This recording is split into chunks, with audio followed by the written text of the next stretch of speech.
परमेश्वर के वचन की ओर चले और बाइबल से यहोशू की पुस्तक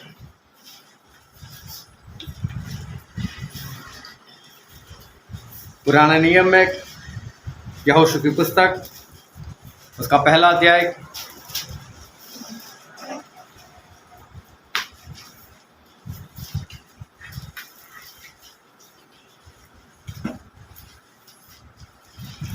और हम पढ़ेंगे उसके पहले वचन से लेकर उसके 9 वचन तक।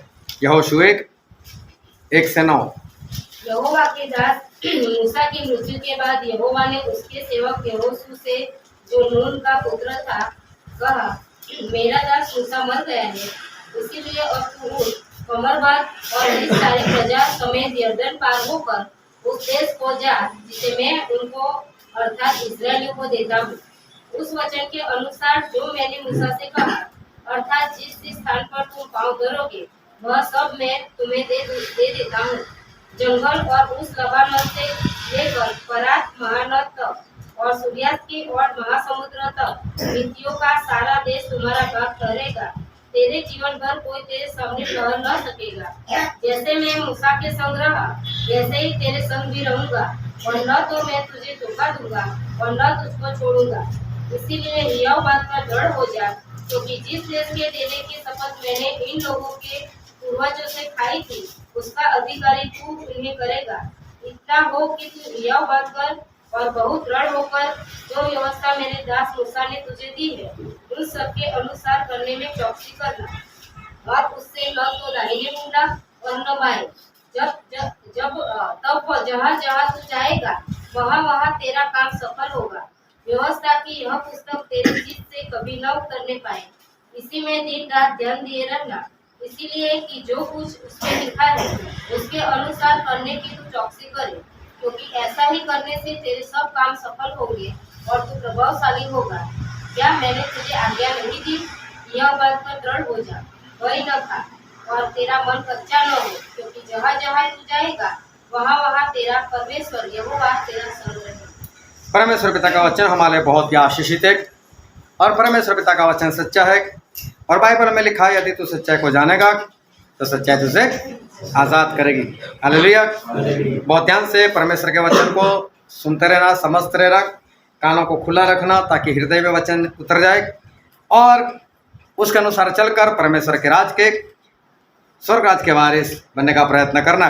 हालेलुया। क्योंकि हमारे परमेश्वर सर्वशक्तिमान परमेश्वर है और उन्होंने अपने हाथों से हमारी रचना की है और हमारे परमेश्वर ऐसे है कि हम उनके बारे में समझ लो कोई बात ही नहीं कर सकते। इतने महान हमारे परमेश्वर, हमारे लिए उनके लिए कोई शब्द नहीं है। इतने महान हमारे परमेश्वर है। उन्होंने अब्राहम को कहा था कि अब्राहम, तेरा जो वंश है वो परदेश में जाएगा, वहाँ पर गुलाम बना दिया जाएगा। 400 साल तक वो लोग गुलाम रहेंगे, लेकिन 400 साल के बाद मैं उनको छुड़ाकर मैं लेकर आऊँगा। तो परमेश्वर ने ये बात अब्राहम से कही थी और उस वक्त जो इसहाक है वो पैदा भी नहीं हुए थे। उसके बाद इसहाक पैदा हुए, इसहाक से याकूब, याकूब से 12 गोत्र और याकूब का नाम इज़राइल रखा गया। फिर वो लोग मिस्र देश में गए और फिर वहाँ जाकर वो लोग गुलाम बनाए गए। 430 साल तक वो लोग मिस्र देश में रहे और जब 400 साल गुलामी के खत्म होने को आए और तब इज़राइल के जो लोग थे, जो प्रजा थी, रो रही थी क्योंकि बरसों से गुलाम बने हुए थे और उन्होंने रो रो कर दुहाई दी। कोई छुटकारा नजर नहीं आ रहा था। लेकिन तभी बाइबल में लिखने के अनुसार परमेश्वर ने उस वाचा को याद किया, उस करार को याद किया जो उन्होंने अब्राहम के साथ किया था।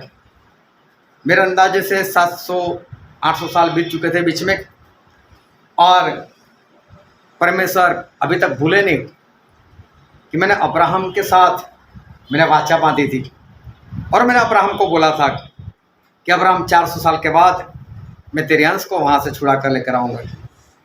और परमेश्वर ने उस वाचा को याद किया, उस करार को याद किया, और परमेश्वर मूसा को तैयार किया, और परमेश्वर मूसा के जरिए इज़राइल प्रजा को मिस्र से बाहर लेकर आए। बाहर तो लेकर आए, लेकिन ये जो वाचा थी वो परमेश्वर और अब्राहम के बीच में थी। मैं छुड़ा कर लेकर आऊँगा, मैं छुड़ाऊँगा। और इसलिए मिस्र देश में देखना, किसी इज़राइली तलवार नहीं चलाई, किसी ने भाला नहीं उठाया हाथ में, किसी ने कोई हथियार नहीं लिया, लेकिन डायरेक्ट परमेश्वर ने काम किया। कहाँ ये लोग लड़ने के लिए निकले मिस्र देश के या उसकी सेना से? ये लोग लड़ने के लिए बाहर नहीं निकले, सिर्फ परमेश्वर वहाँ पर चमत्कार करते रहे, और उन चमत्कारों से मिस्र देश इतना परेशान हो उठा कि आखिर में उन लोगों ने बोल दिया कि आप लोग यहाँ से निकलो। देखो, इज़राइल प्रजा ने अभी तक कोई तलवार नहीं चलाई, कोई भाला नहीं चलाया, कुछ भी नहीं, हथियार हाथ में ही नहीं लिए, और फिर भी उस जमाने की सबसे बड़ी सेना, सबसे बड़ी फौज जो लोहे को पिघला दे सकती थी, ऐसी बातें जिनके लिए करते थे, उस जमाने की महासत्ता, और देखो वो हार गई। अभी तो इज़राइल ने कुछ भी नहीं किया, किसी के ऊपर हाथ नहीं उठाया, कोई हथियार नहीं लिया, और देखो एक बड़ी फौज जो थी वो हार गई। और फिर मूसा ने परमेश्वर से कहा, परमेश्वर हम लोग कहाँ पर जाए? तो परमेश्वर ने बोला समुद्र के रास्ते जाओ। और वो लोग समुद्र के रास्ते गए। जब समुद्र के रास्ते गए तो फिर उनको ऐसा लगा इन लोगों ने गलती कर दी, समुद्र के रास्ते गए, क्योंकि रास्ता वहाँ पर ख़त्म होता है, आगे रास्ता है नहीं, जाएंगे कहाँ? चलो हम वापस जाते, उनको गुलाम बना कर आते। फिर से गए, फिर भी कौन सी लड़ाई हुई? फिर भी इज़राइल ने कौन सा हथियार उठाया? कौन सी तलवार हाथ में ली? कौन सा भाला हाथ में लिया? इनके पास हथियार कौन से थे? और देखो एक बार फिर से ऐसा हुआ कि इस बार तो जो सेना थी मिस्र की खत्म ही हो गई, समुद्र में डूबकर वो खत्म ही हो गई। इस बार ऐसा नहीं हुआ कि वो लोग हार गए, लेकिन पूर्ण रीति से खत्म हो गए। हालेलुया।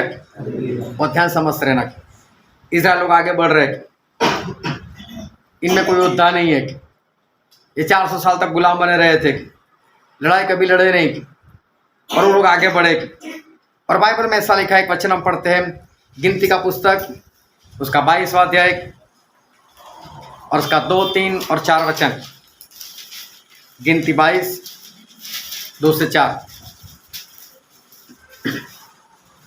सिप्पोर के पुत्र बालाक ने देखा कि इज़राइल ने अमोरियों से क्या क्या किया है, इसीलिए मोआब यह जानकर कि इज़राइली बहुत है, उन लोगों से अत्यंत डर गया, यहाँ तक कि मोआब इज़राइलियों के कारण अत्यंत व्याकुल हुआ। देखो यहाँ पर लिखा है कि बालाक जो मोआब देश का राजा था, वो और उसकी प्रजा, अभी कुछ हुआ नहीं, उससे पहले डर गए।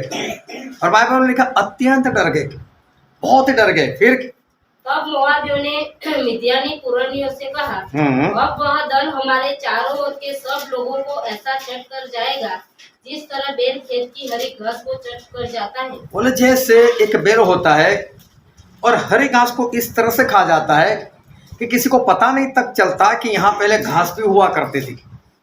बोले उस तरह से एक बेर खा जाता है घास।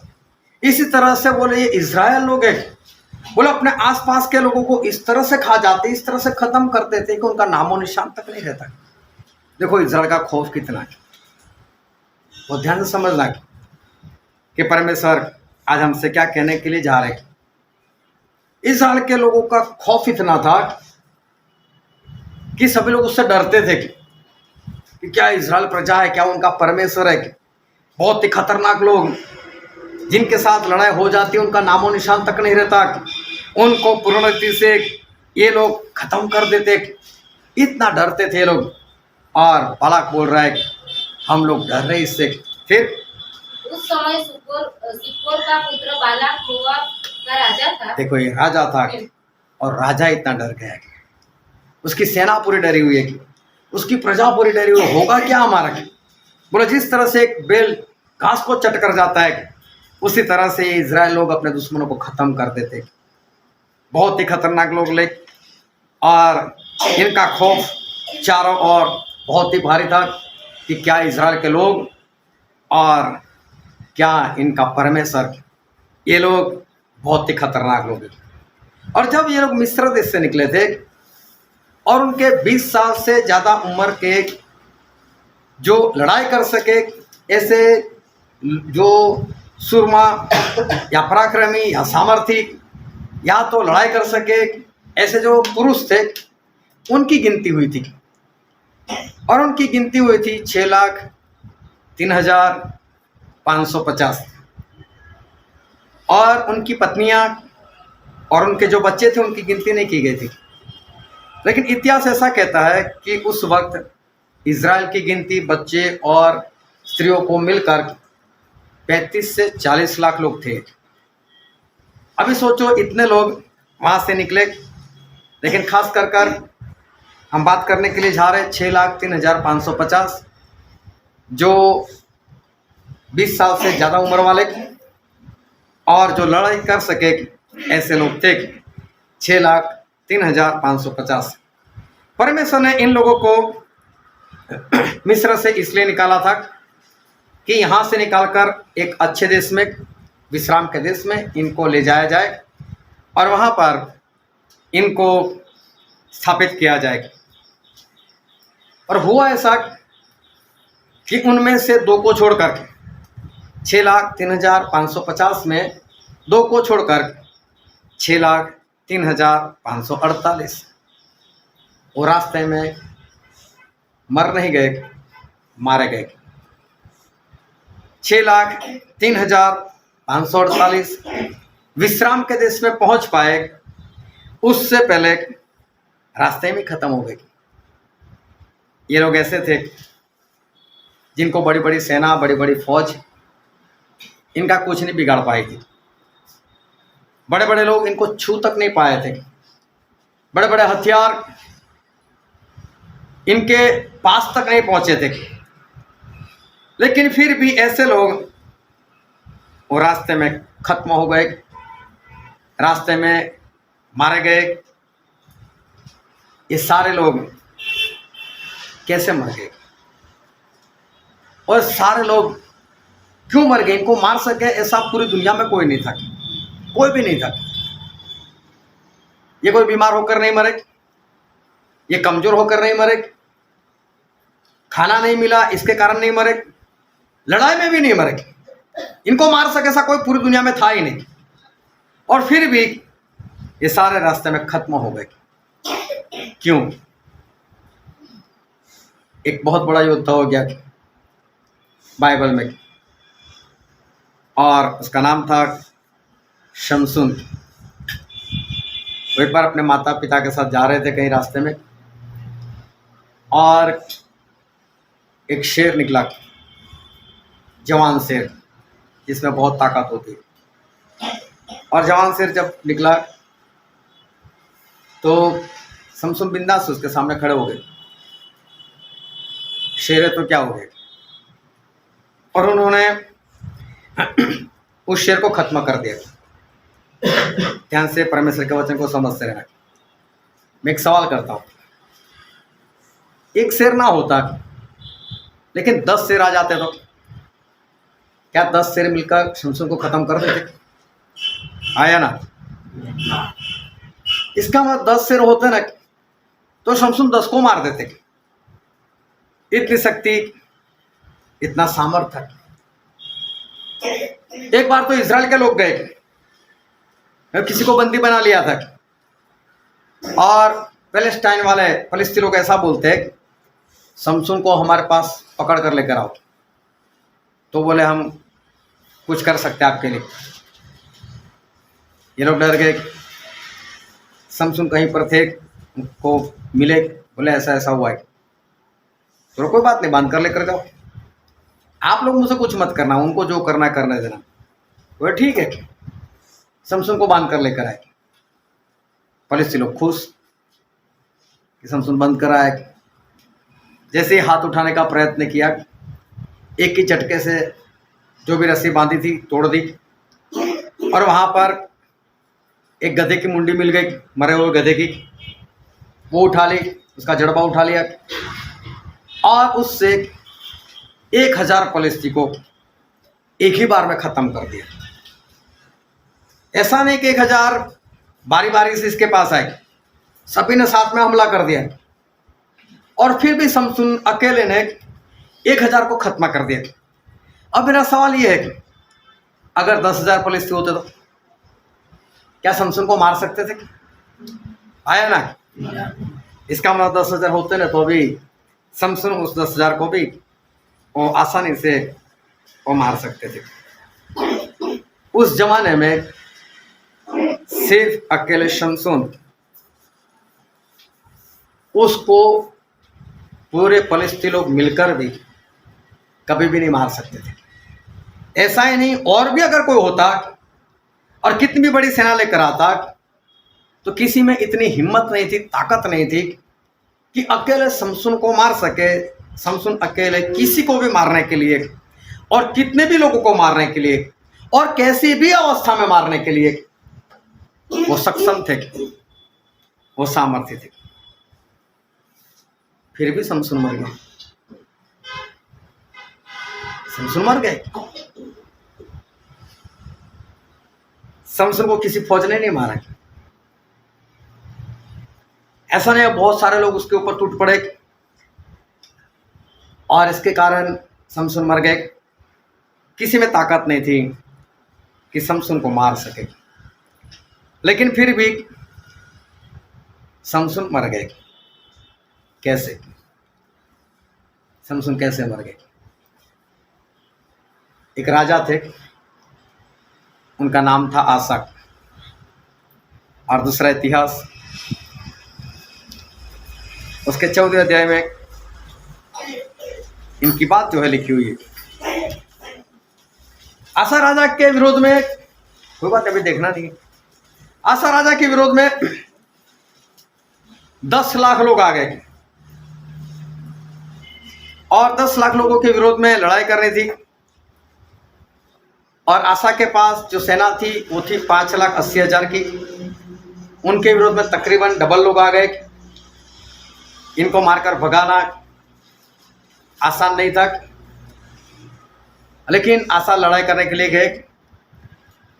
और बाइबल में लिखने के अनुसार 10 लाख लोग हार कर भागे नहीं, 10 लाख में से एक भी बचा नहीं, कोई भी बचा नहीं।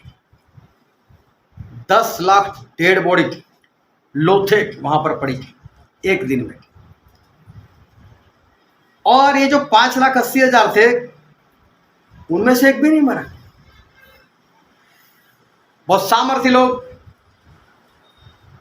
पराक्रमी लोग।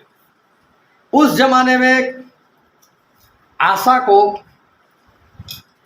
दुनिया की कोई भी फौज, कोई भी बड़ी सेना नहीं हरा सकती थी। किसी में ताकत नहीं थी आसा के साथ लड़ाई करे और जीत कर वापस जाए, ऐसा किसी में नहीं था सामर्थ्य। लेकिन आसा मर गए,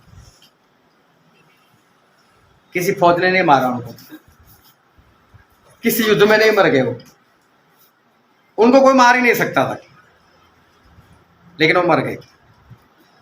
क्यों? सभी बातों का उत्तर आज परमेश्वर आपको देने वाले, कि जिनको कोई नहीं मार सकता, वो आखिर में मर कैसे गए, मरने का कारण क्या था। अब 2022 आ गई, मई महीना 15 तारीख, और हम आगे आगे बढ़ते जा रहे, और प्रभु यीशु का दूसरी बार आना जो है हर रोज़ एक एक दिन और भी निकट होता जा रहा है। प्रभु यीशु बहुत जल्द आएंगे और उनका आना बहुत ही पास में है। अभी एक ऐसी बात बाहर आई है कि जिन लोगों ने वैक्सीन लिए तो बोले उस वैक्सीन के साथ ऐसा कुछ शरीर में छोड़ दिया गया है, और जिसने भी छोड़ा है वो भी इजराइल का ही है, यहूदी है, कोई बड़ा वैज्ञानिक। और उस वैक्सीन में बोले ऐसा कुछ रखा था कि अब इंसान को ट्रैक किया जा सकता है, और जाहिर में बोल दिया कि अब इंसान कहाँ पर घूम रहा है, उसका लोकेशन क्या है, वो भी पता चल जाएगा। उन्होंने बताया कि इंसान अभी एक ट्रैकेबल प्राणी बन चुका है। जिस तरह से हमें पता चलता है कौन सी ट्रेन कहाँ पर अभी चल रही है, हम एक एप्लीकेशन डाउनलोड करते हैं, उसमें ट्रेन का नंबर डालते हैं और बता देते हैं कि ट्रेन अभी यहाँ पर खड़ी हुई है, चल रही है।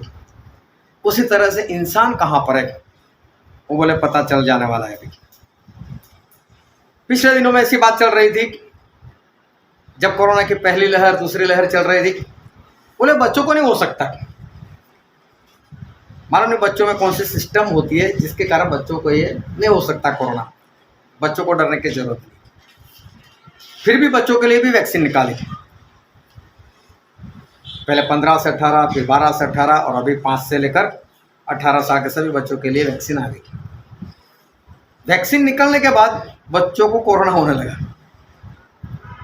क्योंकि लेने भी चाहिए ना बच्चे की, इसलिए भी बताने लगे कि बच्चों को कोरोना होने लगा। तो उनके अंदर जो सिस्टम थी जिसके कारण वो कोरोना नहीं हो सकता था, तो अभी होने कैसे लग गए। ये सारी बातें अभी हमारे सामने वो हो रही है। न्यू वर्ल्ड ऑर्डर, आज कई लोगों को पूछा जाता है न्यू वर्ल्ड ऑर्डर के बारे में जानकर, बोले क्या है ये, नहीं किसी को पता ही नहीं। लेकिन ऐसा भी नहीं कि सभी को नहीं पता, लेकिन न्यू वर्ल्ड ऑर्डर नई वैश्विक व्यवस्था, पूरे वर्ल्ड में कोई एक ही इंसान राज करे, पूरे वर्ल्ड में बस एक ही कानून हो, एक ही करेंसी हो, ऐसा जो लोग चाहते हैं, कुछ ऐसे बड़े पैसे वाले लोग कि ऐसा हमको करना है। कारण यह है कि जो बड़े बड़े लोग कारोबार करते हैं, अभी आने वाले दिनों में बैटरी से चलने वाली कार जो है आने लग जाएगी, अभी भी आ चुकी है, लेकिन मैं वो कार की बात नहीं कर रहा, क्योंकि जो भी बैटरी बनती है ना, उसका कोई लाइफ पीरियड रहता है, उसके बाद बैटरी ख़त्म हो जाती है, तो उसको चार्जिंग करने में भी कुछ वक्त लगता है। लेकिन अभी ऐसी बैटरी बनने वाली है कि उसको कितनी भी बार चार्ज करो वो कभी ख़त्म नहीं होगी, उसकी एक्सपायरी डेट नहीं रहेगी। और दूसरी बात, वो चार्जिंग होने में मोबाइल की बैटरी की बात नहीं कर, जो इतनी छोटी आती है, कार की बैटरी की, वो बोले 15 से 20 मिनट में 100% तक चार्ज हो जाएगी। और एक बार उसको चार्ज करो 1200 से 1500 किलोमीटर चल जाएगी वो। अभी सोचो ऐसी बैटरी बनना बाकी है, लेकिन उसके लिए जो मटेरियल चाहिए वो मटेरियल मिल रहा है यहाँ पर अफगानिस्तान में, और अफगानिस्तान से वो मटेरियल लाना है तो अफगानिस्तान की सरकार को बोलना पड़ेगा, उनके साथ सौदा करना पड़ेगा, तब जाकर वो मटेरियल मिलेगा। लेकिन समझो कि पूरी दुनिया एक ही हो जाए, आप कभी भी जा सकते हो अफगानिस्तान, वहाँ पर आप जगह खरीद सकते हो, आप वहाँ पर बस सकते हो, तो फिर तो आसान हो जाएगा ना बड़े बड़े लोगों के लिए कारोबार करना। ये सब उसी के लिए हो रहा है। तो इस तरह से दुनिया को बस एक देश बनाया जा रहा है और सभी को संभालना है, इंसानों को संभालना है। इतनी बस्ती है तो इतने लोगों को संभालेंगे कैसे, इसलिए बहुत लोगों को तो कम कर दिया जाएगा, बाकी जो बचेंगे उनको ट्रैक किया जा सकेगा। ये सारी बातें जो है वो अभी हो रही है, और अभी ये बातें खुलकर हो रही है। तकरीबन एक डेढ़ साल पहले नरेंद्र मोदी जी ने बताया कि न्यू वर्ल्ड ऑर्डर आएगा कोरोना के बाद। पिछले महीने जो बाइडेन ने बता दिया कि न्यू वर्ल्ड ऑर्डर आएगा और उसकी शुरुआत हम ही करेंगे बोल। जो आज तक उसका विरोध करता था उसने भी बोल दिया कि हम उसकी शुरुआत करेंगे, हम सपोर्ट करेंगे, ऐसा होगा।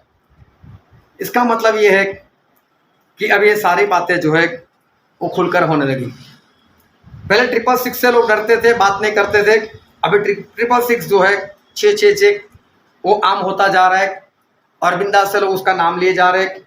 ऐसी टी शर्ट निकलने लगी, ऐसी कैप बनने लगी जिसके ऊपर 666 का निशान रहता है। लोग आसानी से उसको पहनते हैं और खुश होते हैं। लोग अपनी गाड़ी का नंबर ऐसा बनाते हैं और आसानी से उसमें घूमते हैं, और उनको ये बातें जो है वो कुछ भी नहीं लगती कि कुछ गलत हम कर रहे हैं। इल्यूमिनाती जो संस्था जो शैतान की पूजा कर रहे, आज तक गुप्त में काम कर रहे थे, भी बिंदास से ओपन में वो लोग मीटिंग कर रहे। जिसको भी आना वो आ सकता है और अपना एजेंडा वो बिंदास से वो बता सकता है। और आज भी अगर आप गूगल पर सर्च लगाओ कि एजेंडा 2023 तो उनका एजेंडा पूरा आ जाएगा कि वो लोग क्या करना चाहते हैं, कैसे करना चाहते हैं। आपको पूरी PDF फाइल मिल जाएगी। ये सब अभी बिंदास से हो रहा है, और अभी एक नई घटना होने के लिए जा रही, और वो है क्लोरिनेशन ऑफ वाटर। पहले भी होता था, कभी देखना आपको जो हमारे कॉरपोरेशन का पानी आता है ना, उसमें कभी कभी टेस्ट बदल जाता था। तो ऐसी एक दवाई आती है क्लोरोक्विन, तो उससे उसके अंदर छिपे हुए कुछ वायरस या कुछ जंतु जो है वो मर जाते थे, और उससे क्या होता था कि इंसान जो है उसकी सेहत पर कुछ असर नहीं होता था। मतलब कि कोई जंतु उसके अंदर जाएगा नहीं और वो हेल्दी रहेगा, इसलिए ऐसा करते थे, पानी को शुद्ध करते थे। लेकिन अभी इसकी मात्रा कुछ इस तरह से बढ़ा रहे कि जिसके कारण इंसान को तकलीफ होगी। और अब ये प्रोग्राम भी बिंदास से अगर गूगल पर सर्च मारोगे क्लोरिनेशन ऑफ वाटर तो आपको मिल जाएगा। ये सब कुछ अभी हो रहा है। ऐसी बातें मैं कई बार बता चुका हूँ, लेकिन आज बताने का कारण ये है कि मेरे कहने का मतलब ये है कि अंत पास आ रहा है, और अंत आने से पहले ऐसा हो जाएगा कि पवित्र आत्मा का काम बंद हो जाएगा। पहले गुप्त में हो रहा था कि ये वैज्ञानिक लोग इंसान बनाने का प्रयत्न कर रहे हैं, जिंदा इंसान, और कुछ सफलता भी उन्होंने हासिल की, लेकिन 100% नहीं। लेकिन अभी बिंदास से बता रहे कि हाँ कुछ लेबोरेटरी में ऐसा काम चल रहा है, इंसान बनाने का काम जो परमेश्वर का है, और इंसान बनाने का काम इंसान कर रहा है। ऐसा इंसान बना लेके जा रहे कि जो -200 डिग्री तापमान हो, माइनस, तो भी वहां पर काम कर सके, और प्लस 200 डिग्री तापमान हो तो भी वहां पर काम कर सके। ऐसे इंसान वो लोग बनाने के लिए जा रहे हैं। बस एक ही बनाने की जरूरत है। एक बन गया, उसकी फॉर्मूला से फिर दूसरे बनाने में टाइम नहीं लगेगा। पहला जो बनाना होता है ना, बस उसमें टाइम लगता है, फिर तो बस कॉपी करो, बना दो, उनके पास फॉर्मूला रहता है। एक अगर बन गया तो फिर दूसरे बनाने में वक्त नहीं लगेगा। फिर जितने पुलिस में काम करते हैं, जितने फौज में काम करते हैं, निकाल दो, क्यों तनख्वाह देना, ये तो ऐसे ही मुफ्त में काम करेंगे, रखो इनको। ये भी अभी बिंदास से जाहिर में ये लोग बताते हैं और ऐसा सब कर रहे हैं। ये सारी बातें क्या दर्शा रही, ये सारी बातों से हमको क्या पता चलता है? बस एक ही बात कि अभी अंत जो है पास में है, और अंत आने से पहले पवित्र आत्मा का काम वो बंद हो जाएगा बहुत ही जल्द। हम कह नहीं सकते, हो सकता है आज भी ऐसा हो जाए कि पवित्र आत्मा का काम बंद हो जाए, हो सकता है कल को हो जाए, लेकिन उसके बारे में हम कुछ भी नहीं कह सकते। लेकिन पवित्र आत्मा का काम कभी भी बंद होने वाला है, और परमेश्वर की मर्जी हम इंसान के लिए क्या है, ये सब कुछ हो रहा है। और तब हमारे परमेश्वर जो है वो हमारे परमेश्वर हमारे बारे में क्या सोच रहे हैं। और बाइबल से एक वचन पढ़ेंगे हम, पहला तिमोथी 2 अध्याय 4 वचन।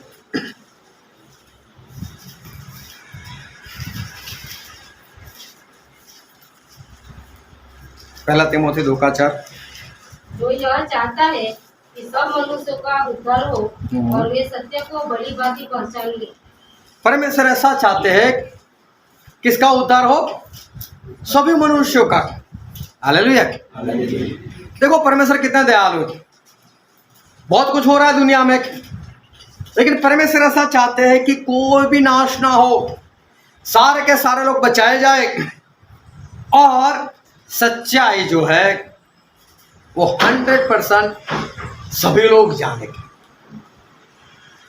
सच्चाई सभी लोग जानेंगे, ऐसा परमेश्वर चाहते हैं, ऐसे परमेश्वर की मर्जी है। एक वचन और पढ़ते हैं, यूहन्ना उसका अध्याय 6 39 और 40। और मेरे भेजने वाले की इच्छा यह है प्रभु से ऐसा कहते हैं, मेरे भेजने वाले मतलब परमेश्वर की इच्छा ये है कि जो कुछ उसने मुझे दिया है कि जितने भी लोग मुझे दिए हैं उसमें से मैं कुछ न खो। उसमें से मैं कुछ भी ना खाओ। देखो परमेश्वर की मर्जी क्या है, कोई भी नाश ना हो, एक भी पेड़ खो ना जाए। परमेश्वर ऐसा चाहते हैं। और पढ़ो, परंतु उसे अंतिम दिन फिर जिला उठाओ। लेकिन अंतिम दिन, इस शरीर में तो हमको मरना ही है, लेकिन अंतिम दिन सारे जी उठे और वो भी स्वर्गराज के लिए। फिर क्योंकि मेरे पिता की इच्छा यह है क्योंकि परमेश्वर पिता की इच्छा ये है कि जो कोई पुत्र को देखे कि जो कोई पुत्र को देखे और उस पर विश्वास करे वह अनंत जीवन पाए। वह अनंत जीवन पाए और मैं उसे अंतिम दिन फिर जिला उठाऊं। और मैं उसे अंतिम दिन फिर जिला उठाऊं। देखो हमारे परमेश्वर की मर्जी ये है कि कोई भी नाश ना हो, एक भी इंसान नरक में जाए, ऐसी परमेश्वर की मर्जी है ही नहीं। सारे के सारे लोग बचाए जाए। एक वचन और पढ़ते, यूहन्ना उसका 14 अध्याय उसका 2 वचन।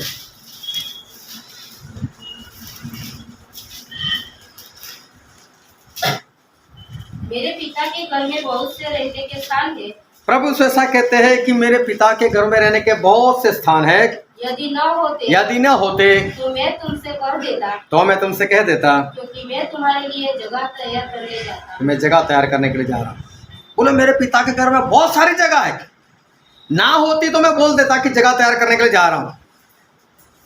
तो पिता के पास रहने के लिए बहुत जगह है, तो बहुत जगह क्यों बनेगी?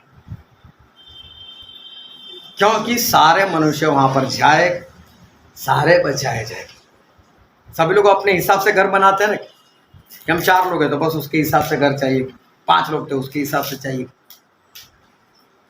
तो परमेश्वर के पास रहने की जगह बहुत है, उनके पास ठिकाने बहुत है। क्यों?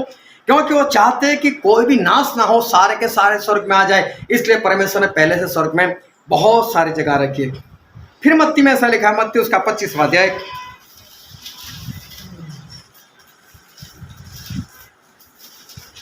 उसका 41 वचन। तब वह भाई और वालों से कहेगा, हे शापित लोगों, मेरे सामने से उस अनंत आग में चले जाओ जो शैतान और उसके दूतों के लिए तैयार की गई है। ये जो नर्क है, जो आग है, आग की झील है, वो तो शैतान और उसके दूतों के लिए तैयार की गई, मतलब इंसान के लिए नहीं। इसका मतलब परमेश्वर चाहते ही नहीं कि कोई भी इंसान वहां पर जाए और वहां पर जाकर खत्म हो जाए। लेकिन क्या ऐसा होगा? देखो परमेश्वर की मर्जी क्या है, सारे लोग बचाए जाएंगे। परमेश्वर की मर्जी है कि सभी लोगों को सच्चाई पता चलेगी। परमेश्वर की मर्जी है कि आखिरी दिन में सभी को उठाओ। परमेश्वर ने पहले से बहुत सारी जगह रखी है। परमेश्वर ने उस आग की झील को इंसान के लिए बनाई ही नहीं। इसका मतलब परमेश्वर के दिल में पहले से कि कोई भी नाश नहीं होना चाहिए, एक भी इंसान नहीं नरक में जाना चाहिए। ये हमारे परमेश्वर की मर्जी है। लेकिन क्या ऐसा होगा? क्या परमेश्वर की मर्जी पूरी होगी? क्या कोई भी इंसान नरक में जाएगा ही नहीं? क्या लिखा है? बाईं ओर वालों से कहेंगे, इंसानी लोग थे वहां पर, उनको ही बोला जाओ उस अनंत आग में, उस आग की झील में चले जाओ जो शैतान और उसके दूतों के लिए मैंने तैयार किए। इंसानों को ही बोला। जब परमेश्वर नहीं चाहते कि कोई नाश में जाए, कोई नरक में जाए, तो फिर इंसान नरक में जाएगा कैसे, जब परमेश्वर की मर्जी नहीं है। हालेलुया। लोग बोलते हैं उसकी मर्जी के बिना तो पत्ता भी नहीं हिलता।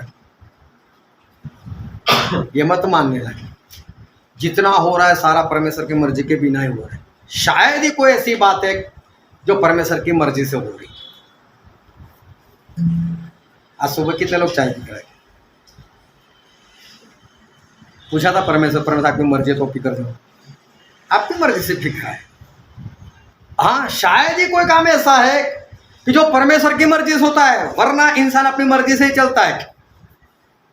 पत्ता तो क्या, बड़े बड़े पहाड़ भी हिल जाते हैं परमेश्वर की मर्जी के बिना। तो ऐसा मत समझना कि परमेश्वर की मर्जी के बिना कुछ नहीं हो सकता। उनकी मर्जी सभी लोगों को बचाने की है, लेकिन फिर भी इंसान नाश में जाएगा, वो परमेश्वर की मर्जी नहीं थी। फिर भी ऐसा हुआ, क्यों इंसान नरक में जाएगा, उसका कारण क्या है? इंसान नरक में इसलिए जाएगा कि प्रभु से एक बार बताया था कि स्वर्ग का राज एक राजा के बेटे की शादी के खाने की तरह है। उसमें एक इंसान ऐसा चला गया था जिसने शादी वाले कपड़े नहीं पहने थे, और हम सीख के इसी डिटेल में नहीं जाते। उस वक्त जो भी न्योता देता था, जो इन्विटेशन कार्ड देता था, तो साथ में कपड़े देता था कि भाई साहब शादी में ये वाले कपड़े पहन कर आना। लेकिन एक इंसान ऐसा था, कपड़े तो ले लिए लेकिन वो कपड़े नहीं पहने, अपने कपड़े पहन कर आ गए। और मालिक ने पूछा, राजा ने पूछा, मित्र मैंने तुझे कपड़े दिए थे, क्यों नहीं पहने तूने? और उसने कुछ भी उत्तर नहीं दिया। और बाइबल में लिखा है, प्रकाशित वाक्य उसका 19वां अध्याय और उसका 8वां वचन,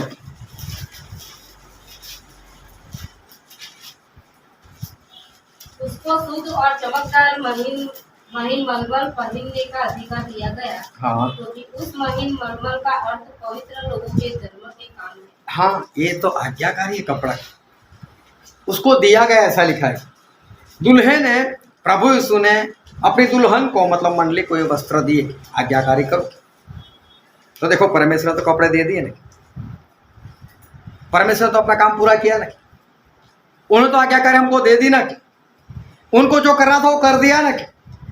अभी कपड़े हमारे पास आ गए तो पहनने को किसको थे? हमको ही पहनने थे। अब इंसान कपड़े ना पहने और उसकी वजह से वो नाश में चला जाए, तो कसूर किसका? परमेश्वर का। कसूर किसका? परमेश्वर का। आया ना? नहीं, कसूर किसका फिर? जिसको कपड़े दिए गए उसने पहना नहीं। कसूर उसका है, उस इंसान का है। वो नरक में जाएगा तो परमेश्वर की वजह से नहीं, ना उसकी पत्नी की वजह से, ना उसके पति की वजह से, ना उसके बच्चों की वजह से, ना किसी पास्टर की वजह से, ना किसी रिश्तेदार की वजह से। वो नरक में जाएगा खुद और खुद अपनी ही गलती के कारण, अपने ही दोष के कारण वो इंसान जो है वो नरक में जाएगा। प्रभु से बताया कि स्वर्गराज उस स्त्रियों के समान है जिनकी शादी तय हो चुकी थी, दूल्हा आने वाला था, कपड़े पहन कर निकली, मसाले लेकर निकली, बाहर निकली, सो गई, रात में दूल्हा आया, जाग भी गई, लेकिन आखिरी वक्त में 5 लोगों ने उस मसाल को खो दिया, उसके प्रकाश को खो दिया, क्योंकि अंदर तेल नहीं था। इसके कारण लोग नाश हो गए। दूल्हा प्रभु यीशु है, दुल्हन हम है। मंगनी तो हमारी कब से प्रभु यीशु के साथ हो ही गई थी, जिस दिन हमने प्रभु यीशु का अंगीकार किया था, जिस दिन हमने प्रभु यीशु को जीवन समर्पित किया था। हमने हाँ बोला, हाँ प्रभु हम तेरे पीछे चलेंगे, उसी दिन से हमारी मंगनी तो प्रभु यीशु के साथ हो गई। बोलकर भी गए मैं आऊँगा, हालेलुया। कपड़े भी देकर गए ना। 24 घंटे तैयार किसको रहना है? हमें तैयार रहना है। अगर 24 घंटे तैयार हम नहीं रहे और फिर नरक में गए तो गलती किसकी? कसूर किसका? खुद का कसूर है। इंसान खुद अपनी गलती की वजह से वो नाश हो जाएगा। और भजन संहिता में ऐसा लिखा है, उसका 119, उसका 105। भजन संहिता 119 का 105। तेरा वचन मेरे पाँव के लिए दीपक और मेरे मार्ग के लिए उजियाला है। परमेश्वर का वचन हमारे लिए दीपक और हमारे लिए प्रकाश है, उजियाला है। परमेश्वर का वचन हमारे लिए एक प्रकाश है, उजियाला है, हमारे लिए एक दीपक है। तो वचन तो आ गया ना हमारे पास, बाइबल तो है ना हमारे पास, दीपक तो आ गया ना हमारे पास, प्रकाश तो आ गया ना हमारे पास। हालेलुया। तो प्रकाश में हमको चलना चाहिए ना, प्रकाश तो दे दिया परमेश्वर, अभी हमको चलना है ना। तो अगर हम चलते नहीं तो कसूर किसका, गलती किसकी? अगर इंसान इस प्रकाश में नहीं रहता और इसके कारण वो नरक में चला जाता है तो परमेश्वर का कोई कसूर नहीं है। कसूर किसका है? हम इंसान का कसूर है। फिर यूहन्ना में ऐसा लिखा, यूहन्ना उसका 14 अध्याय और उसका 16 वचन।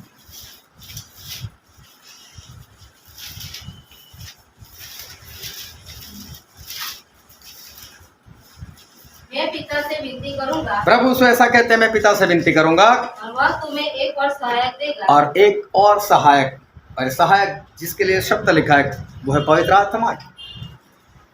बोले मैं पिता से विनती करूंगा और वो तुम्हें दूसरा सहायक मतलब पवित्र आत्मा देंगे। कितने दिन के लिए? कि वह सर्वदा तुम्हारे साथ रहे। सर्वदा तुम्हारे साथ रहे। हालेलुया। पवित्र आत्मा सर्वदा हर वक्त हमारे साथ रहे। फिर 17 भी पढ़ लो। अर्थात सत्य का आत्मा जिसे संसार ग्रहण नहीं कर सकता, क्योंकि वह न उसे देखता है और न उसे जानता है। तुम उसे जानते हो क्योंकि वह तुम्हारे साथ रहता है और वह तुम में होगा। वह तुम में होगा। पवित्र आत्मा तुम्हारे साथ रहते हैं और तुम में होगा। वह पवित्र आत्मा तुम्हारे अंदर रहेंगे। 50वें दिन अंदर रहने के लिए भी परमेश्वर ने भेज दिए पवित्र आत्मा को, हमेशा के लिए हमारे अंदर रहने के लिए भेज दिए।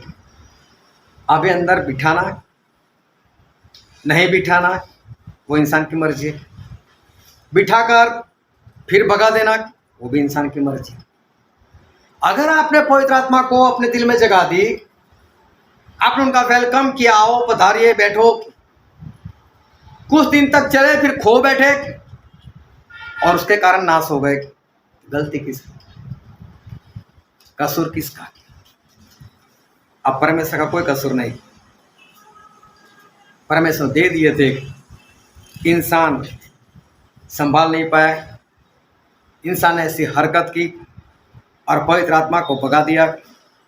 इसके कारण वो नरक में गया। जिम्मेदार इंसान खुद है। नरक में जाने का जिम्मेदार सिर्फ इंसान खुद है।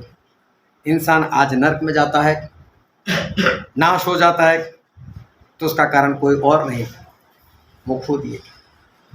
परमेश्वर ने बोला कि स्वर्ग का राज एक व्यापारी के समान है, जिसने अपने नौकरों को 5 सिक्के दिए, एक को 2 सिक्के दिए, एक को 1 सिक्का दिया, और एक ने कमाई नहीं की। कसूर किसका? मालिक ने तो दिया था, व्यापार करने के लिए दिया था, मालिक ने तो देकर बोला था करो। 5 वाले ने किया, 2 वाले ने किया, 1 वाले ने नहीं किया, तो कसूर किसका है? हम सभी को परमेश्वर ने कोई ना कोई टैलेंट दिया हुआ है। हमारे परमेश्वर ने किसी को गवाही दी है, किसी को वचन दिया है, किसी को गाना, किसी को बजाने को, सभी को परमेश्वर ने कुछ न कुछ दिया हुआ है। और मुझे इतना मालूम है कि यहाँ पर जितने इकट्ठे होते हैं उनमें से कोई भी सीखकर नहीं आएगा, ना ही कोई किसी जगह पर कुछ सीखने के लिए गया। परमेश्वर ने सभी को कुछ न कुछ टैलेंट, कोई न कोई सिक्का दिया है, और कई लोगों को 1 से ज़्यादा सिक्के दिए, अभी वो भर कर रखे। हालेलुया। उसको छुपा कर रखे, उसका इस्तेमाल ना करें, एक भी आत्मा ना जीत पाए, और इसके कारण वो नाश हो जाएगी। कसूर किसका? गलती किसकी? क्या परमेश्वर की? मुझे मालूम है, मैं जब विश्वासी था, कई बार मैंने बात बताई, पूरे दिन की मीटिंग, गवाही का खुला वक्त। मैंने सोचा तो वचन ही दूंगा गवाही की जगह पर, कोई मना तो करने वाला है नहीं। पूरे हफ्ते रहकर घर में वचन ढूंढा, अच्छे से लिखा, मुंह जबान किया, दरवाजा बंद करके अकेले बोल भी दिया, हाँ बोल सकता हूँ। देखा आधा घंटा बोल पाया, बहुत खुश था। वक्त भी आया, उठ भी गया, बोलने की शुरुआत भी की और पैर कांपने लगे। 5 मिनट में बैठ जाना पड़ा, नहीं बोल पाया। फिर एक बहन ने बोला मेरे घर मीटिंग करो। मैंने बोला कोई बात नहीं है, मैं परमेश्वर के दास को लेकर आऊँगा। बोलो वो नहीं, आपको वचन देना है। मुझे याद रहा मेरे तो पैर कांपते थे। अब ये बोल रहे आपको भी वचन देना है। मना नहीं किया, दूंगा, देखी जाएगी। एक बार और पैर कांपेंगे और क्या, एक बार और 5 मिनट के बाद बैठ जाएंगे और क्या, क्या होगा, निकाल देंगे क्या घर से?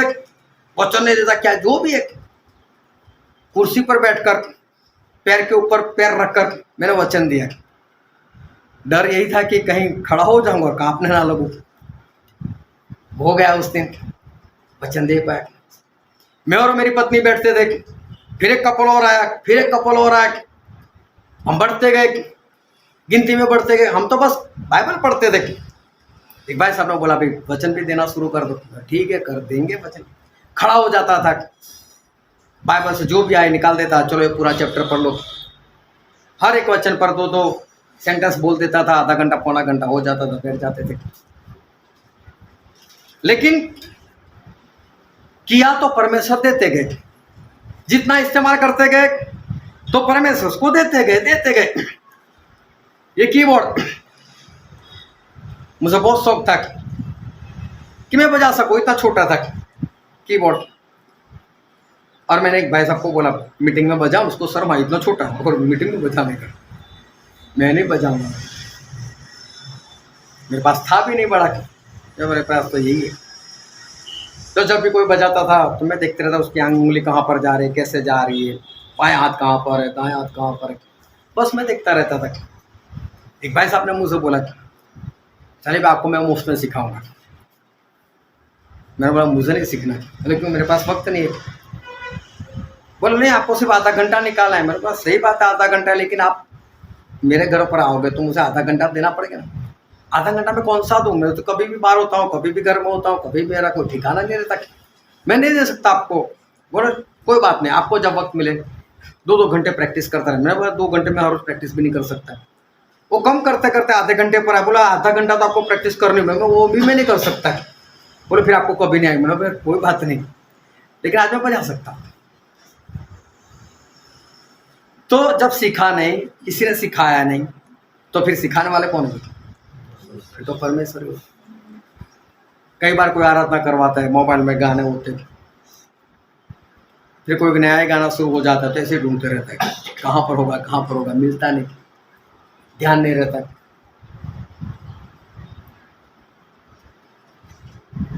एक बार एक जगह पर 3 घंटे आराधना चली।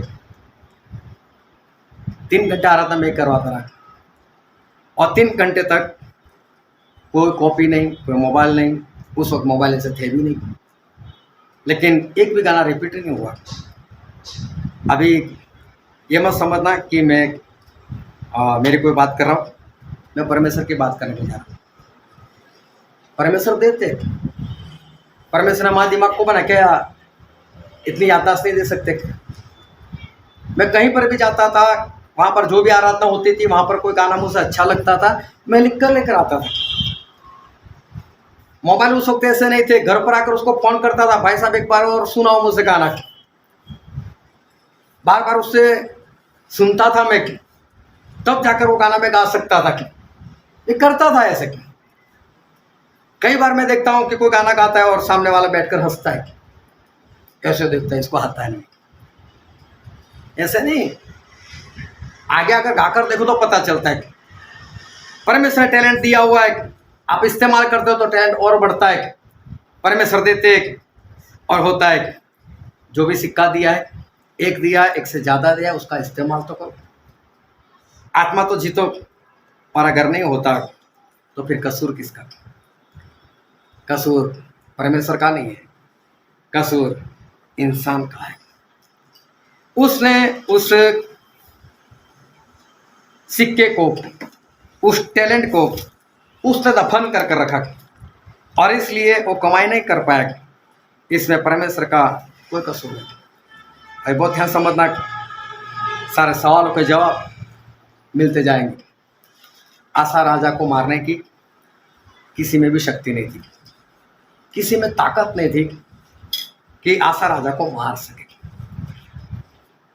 राज करते करते 35 साल हो गए, किसी ने हिम्मत तक नहीं की कि इस राजा के ऊपर चढ़ाई कर सके। इतने लोग आशा से डरते थे। लेकिन एक बार ऐसा हुआ, हम बाइबल में पढ़ते हैं दूसरा इतिहास उसका 14 अध्याय और 12 और 13 वचन।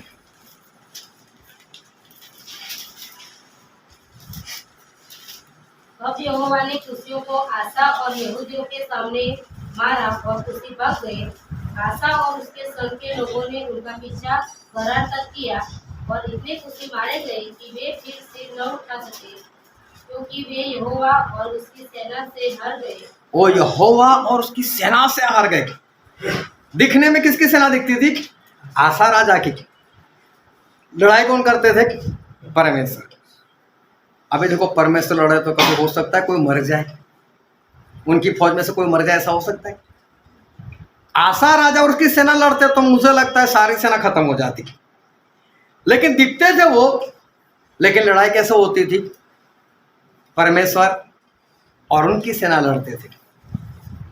और इसलिए ऐसा होता था कि सामने 10 लाख लोग मारे गए, लेकिन 5,80,000 में से कोई भी मरा नहीं। 10 के 10 लाख वो खत्म हो गए, क्योंकि परमेश्वर लड़ाई लड़ते थे। अब चारों ओर इतना खौफ फैल गया कि 35 साल तक कोई लड़ाई करने के लिए आया ही नहीं। आसा राजा भी बिंदास कि मेरे साथ लड़ाई कर सके, ऐसा कोई है ही नहीं। चलते चलते ऐसा हुआ, 35 साल के बाद इजराइल का राजा, उसका जो बंटवारा हो चुका था, उसका राजा जो था, जिसका नाम था बाशा, वो आया और उसने घाव बोल दिया इस आसा राजा के ऊपर।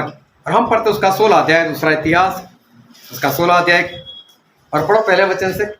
आसा के राज्य के 36वें वर्ष में इस्राएल के राजा बाशा ने यहूदा पर चढ़ाई की और रामा को इसीलिए दृढ़ किया कि यहूदा के राजा आसा के पास कोई आने जाने न पाए।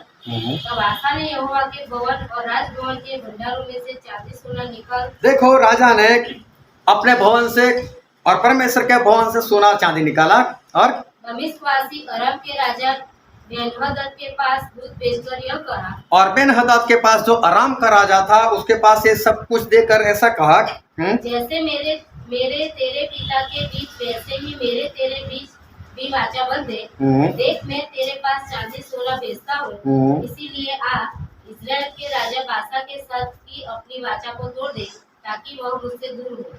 देखो, अभी परमेश्वर के पास नहीं जा रहा है। क्या परमेश्वर ने बोला मेरे से दूर हो जाए? क्या परमेश्वर ने बोला आसा मेरे पास मत आना, मैं लड़ाई करने के लिए नहीं आने वाला? अभी आसा राजा खुद परमेश्वर से दूर हो रहा है। वो खुद किसी और की सहायता मांग रहा है। वो जा रहा है अराम के राजा के पास, मुझे सहायता कर, तेरे बाप और मेरे बाप के बीच में शांति थी, सलाह थी, मेल मिलाप था, तेरे और मेरे बीच में ऐसा ही रहे। और बोले तू आ, तू मुझे सहायता कर। और अराम का राजा आया, सहायता भी की और आसा बचाए भी गए। लेकिन उन्होंने इस बार परमेश्वर से कुछ नहीं कहा। फिर उसका 7, 8 और 9 वचन पढ़ो। उस समय हनानी दर्शी यहूदा के राजा आसा के पास जाकर कहने लगा, तूने जो अपने परमेश्वर यहोवा पर भरोसा नहीं रखा, वरन अराम के राजा ही पर भरोसा रखा है, इसी कारण अराम के राजा की सेना तेरे हाथ से बच गई है। क्या कुशियों और लूबियों की सेना बड़ी न थी, और क्या उसमें बहुत से रथ और सवार न थे? तो भी तूने यहोवा पर भरोसा रखा था, इस कारण उसने उनको तेरे हाथ में कर दिया।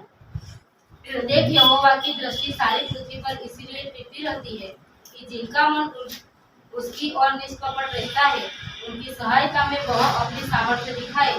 तूने यह काम मूर्खता से किया है। देखो, बोल दिया कि तूने ये काम मूर्खता से किया। जब 10 लाख लोग आए थे, क्या परमेश्वर पर भरोसा नहीं रखा था? अभी क्यों नहीं रखा? मैं इस बार आसा ने परमेश्वर के ऊपर भरोसा नहीं किया और जीत तो फिर भी गया हो, लेकिन परमेश्वर ने बताया कि तूने मूर्खता का काम किया। फिर आगे पढ़ो उसका 12 और 13 वचन। अपने राज्य के 39वें वर्ष में आसा को पांव का रोग हुआ और वह रोग अत्यंत बढ़ गया। तो भी उसने रोगी होकर यहोवा की वैदों ही की शरण ली। 10वां वचन पढ़ो एक बार। तब आसा दर्शी पर क्रोधित हुआ और उसे काट में ठोकवा दिया, क्योंकि वह उसकी ऐसी बात के कारण उस पर क्रोधित था। उसी समय से आसा प्रजा के कुछ लोगों पर अत्याचार भी करने लगा। देखो आसा राजा ने क्या किया, हनानी दर्शी ने जैसे ही बताया कि तूने परमेश्वर के ऊपर भरोसा क्यों नहीं किया, तूने मूर्खता का काम किया, पहले तो उसको काट में ठुकवा दिया, उसको जेल में डलवा दिया। फिर पढ़ो उसका 12 वचन। अपने राज्य के 39वें वर्ष में आसा को पांव का रोग हुआ और वह रोग अत्यंत बढ़ गया। तो भी उसने रोगी होकर यहोवा की नहीं वैदों ही की शरण ली। अंत में आसा अपने राज्य के 41वें वर्ष में मर के अपने पुरखाओं के साथ सो गया। देखो क्या हुआ, अब उसको पैर में गैंगरिंग हो गया। और क्या हुआ, बोले परमेश्वर की सलाह नहीं ली, परमेश्वर के पास नहीं गया। तो क्या परमेश्वर से दूर गए थे? ये परमेश्वर से दूर हो रहा है, ये परमेश्वर को छोड़ रहा है। बहुत स्पष्ट लिखा है, एक बार फिर से पढ़ो 12 वचन। अपने राज्य के 39वें वर्ष में आसा को पांव का रोग हुआ और वह रोग अत्यंत बढ़ गया और बीमारी इतनी बढ़ गई थी, तो भी उसने रोगी होकर यहोवा की नहीं वैदों ही की शरण ली। हाँ, परमेश्वर की शरण ही नहीं ली। इसका मतलब परमेश्वर की शरण लेता तो बचाया जाता, लेकिन परमेश्वर की शरण नहीं ली और वो मर गया। जिस राजा को कोई नहीं मार सकता था, पूरी दुनिया में ऐसी कोई फौज नहीं थी कि जो आसा के विरोध में काम कर पाए, क्योंकि आसा के साथ परमेश्वर और परमेश्वर की फौज रहती थी, वो लड़ते थे। लेकिन वो आसा राजा मर गए। कारण क्या था? परमेश्वर से जुदा हो गए, परमेश्वर से दूर हो गए, परमेश्वर की शरण नहीं ली, परमेश्वर की शरण को छोड़ दिया और इसलिए वो मर गए। क्या है परमेश्वर का कसूर? इंसान खुद परमेश्वर से दूर हो गया, इसलिए वो मारा गया। 6,03,550 में से 2 को छोड़कर 6,03,548 वो रास्ते में खत्म हो गए। उस वक्त दुनिया की कोई भी फौज ऐसी नहीं थी, कोई सेना ऐसी नहीं थी कि इनको छू सके। मारने की बात तो बहुत दूर, ये सामर्थी लोग, बालक खुद बोलते हैं, ऐसे लोग हैं कि जिस तरह से पहले घास को चट कर जाता है, लोगों को चट कर जाते हैं, खत्म कर देते। ऐसे लोगों के विरोध में कोई भी आ सके ऐसा कोई नहीं था। लेकिन फिर भी 6,03,548 मारे गए। क्यों? इब्रानी में लिखा है, इब्रानी उसका 3रा अध्याय और 16 से लेकर 19 वचन पढ़ दो।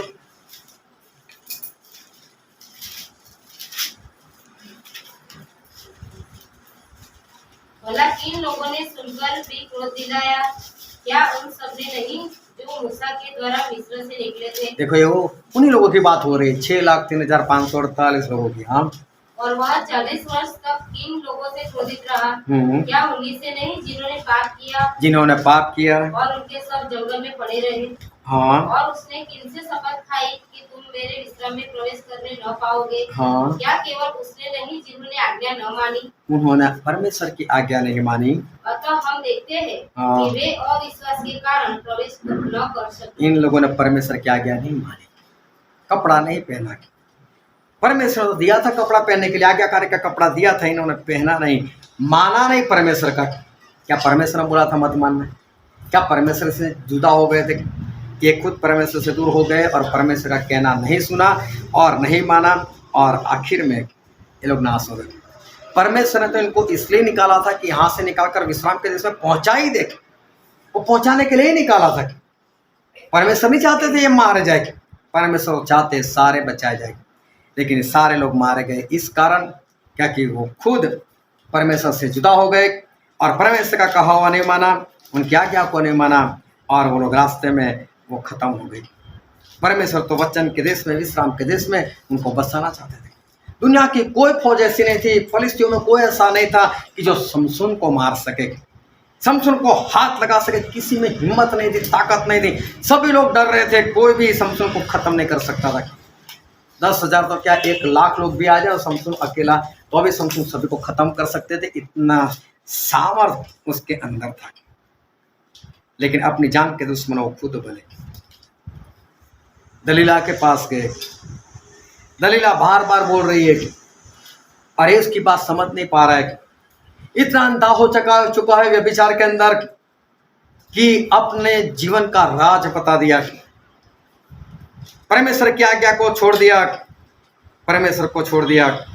और देखो शमशून मारे गए, किसी फौज की वजह से नहीं, अपने ही कारण, अपनी ही गलती के कारण खुद अपने दुश्मन बने और इसलिए मारे गए। तो सोचो इंसान का दुश्मन कौन हुआ? हालेलुया। कौन हुआ इंसान का दुश्मन? इंसान का दुश्मन प्रभु यीशु आए इस धरती पर, जो रास्ता बताना था बता दिया, लहू बहाना था बहा दिया, पवित्र आत्मा को भेजे थे भेज दिए, उनका काम पूरा हो गया।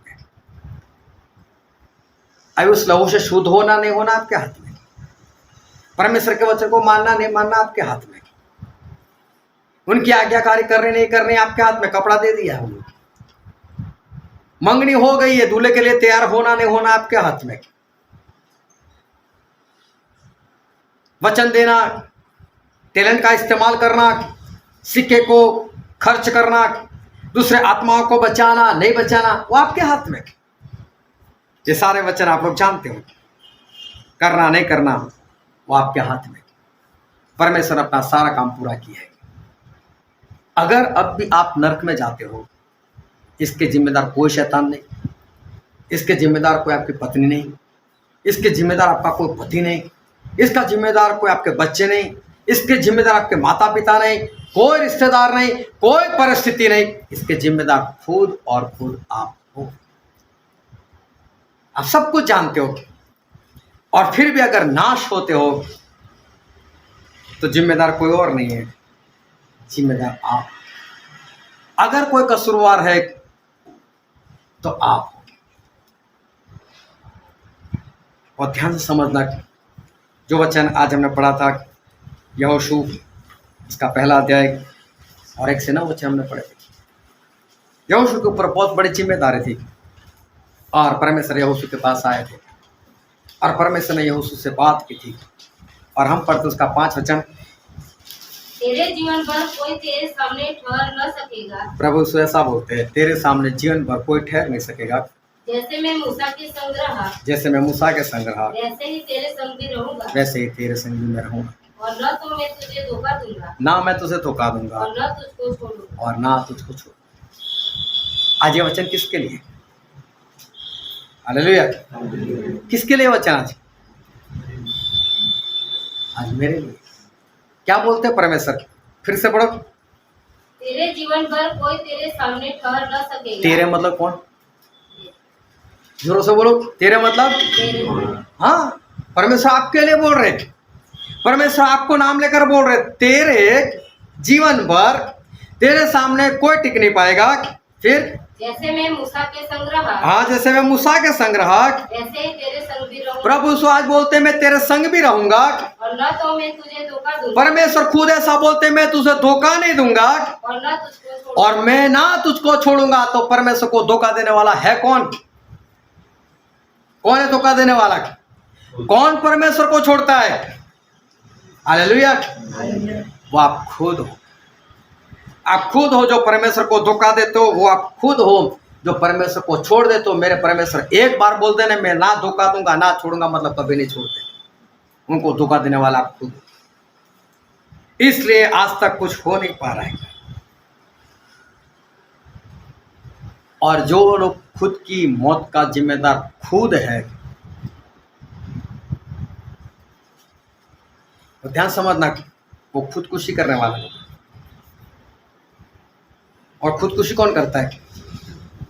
एक कमजोर इंसान, एक डरपोक इंसान, मेरे से नहीं जिया जाएगा, मैं तो भी मर जाऊंगा। आपके जिम्मेदार आप खुद हो। और अगर आप खुद को मार सकते हो, अगर आप खुद को नाश में लेकर जा सकते हो, मैं बोलता हूं आपके ऊपर भरोसा कौन करेगा? कौन आपके ऊपर भरोसा करेगा जब आप खुद के नहीं होगे? कौन सी पत्नी होगी जो अपने पति का विश्वास करे? कौन सा पति होगा जो पत्नी का विश्वास करे? कौन से बच्चे होंगे जो माता पिता का विश्वास करें?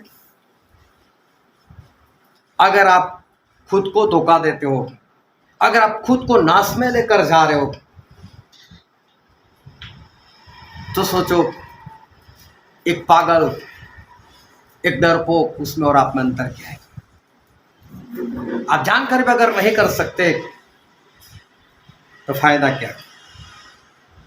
प्रभु से तो बोलते, वाचा बांधते, मैं तुझे ना धोखा दूंगा ना मैं तुझे छोड़ूंगा। आशा मर गए कारण उसने परमेश्वर को छोड़ा। शमसून मर गए क्योंकि उसने परमेश्वर को छोड़ा। 6,03,548 मर गए क्योंकि उन्होंने परमेश्वर को छोड़ा। जितने जितने लोग आज नाश होते हुए आए तो सभी ने परमेश्वर को छोड़ा है। परमेश्वर ने कभी किसी को नहीं छोड़ा। शाऊल को परमेश्वर ने बोला, तूने मेरे वचन को तुच्छ जाना है, मैंने नहीं, तूने तुच्छ जाना है। स्वर्ग में जाना नहीं जाना हमारे हाथ में है। परमेश्वर क्या क्या मानना नहीं मानना हमारे खुद के हाथ में। परमेश्वर को जितना करना था परमेश्वर ने कर दिया, और परमेश्वर फिर भी आपसे वाचा बांध रहे, फिर भी आपसे कह रहे, ना मैं तुझे धोखा दूंगा ना मैं तुझे छोड़ूंगा। वो कभी नहीं छोड़ सकते। किसी में ताकत नहीं कि आपको नरक में ले कर जा सके। किसी शैतान में शक्ति नहीं कि आपके पास आकर आपका हाथ पकड़ सके।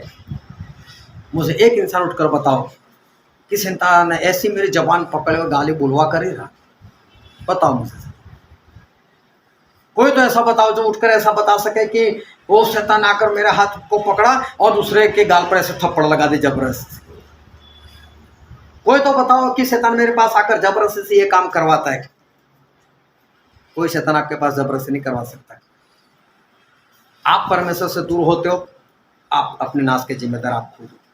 आपको सब कुछ मालूम है फिर भी करते हो तो आप खुद जिम्मेदार हो। ये खुदकुशी मत करो। परमेश्वर को मत छोड़ो, परमेश्वर को धोखा मत दो, लेकिन जो वचन सुनते हो उसको मानो और परमेश्वर के राज के वारिस बनो। आओ हम सभी अपनी आंखों को बंद करते हैं।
कोई इधर उधर ना देखे। मेरे प्रियो, ये वक्त है कि हम अपने आप को जांचें, हम अपने आप को परखें।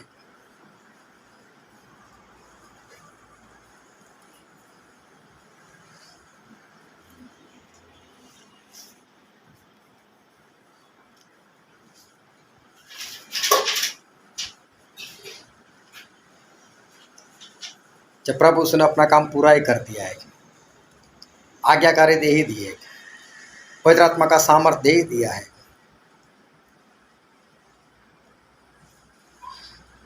अपना लहू बहा ही दिया है, और फिर भी हमसे दृढ़ वाचा बांधते हैं, मैं ना तो तुझे धोखा दूंगा, मैं ना तुझे छोड़ूंगा।